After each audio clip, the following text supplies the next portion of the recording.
Synthesis of parliamentary sovereignty and judicial supremacy రెండు. There are two terms here. అంటే ఒక పక్క నేనేమంటున్నా, పార్లమెంట్ ఈజ్ సావరిన్ అంటే పార్లమెంట్ ఈజ్ పవర్ఫుల్, ఇండిపెండెంట్ అని చెప్తున్నా. అండ్ జుడిషియల్ సుప్రీమసీ అంటే ఇక్కడ ఒకటే కదా, సుప్రీం జ్యుడిషియరీ కదా. అయితే రెండు ఉన్నాయా? రెండు ఉన్నాయి ఇండియాలో. ఇప్పుడు పార్లమెంట్ ఎలా sovereign? How is parliament powerful? How is parliament supreme? How is parliament powerful? By making laws. Parliament, Lok Sabha, Rajya Sabha can make the law.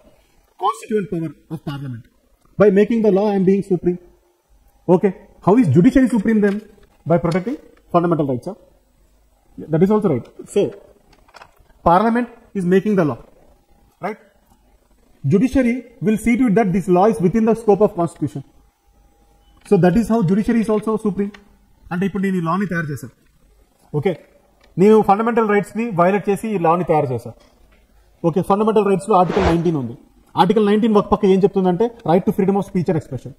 అయితే పార్లమెంట్ లో ఒక లా వచ్చింది, కొత్త చట్టం. ఏమని? యూ కాంట్ క్రిటిసైజ్ గవర్నమెంట్ అని ఒక కొత్త చట్టం వచ్చింది. సో అంటే right to freedom of speech and expression లేనట్టే కదా. సో గవర్నమెంట్ కి మెజారిటీ ఉంది, బిల్ పాస్ చేసింది.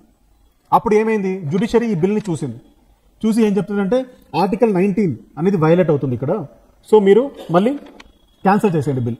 సో జ్యుడిషియరీ సుప్రీం అవుతుందా ఇక్కడ? జ్యుడిషియరీ సుప్రీం అవుతుందా? సో జ్యుడిషియల్ రివ్యూ వల్ల జ్యుడిషియరీ సుప్రీం అవుతుంది. రైట్.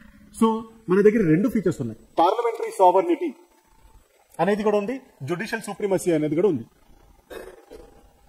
ఓకే, ఇండియాలో రెండు ఉన్నాయి. This is what is the feature of Indian constitution.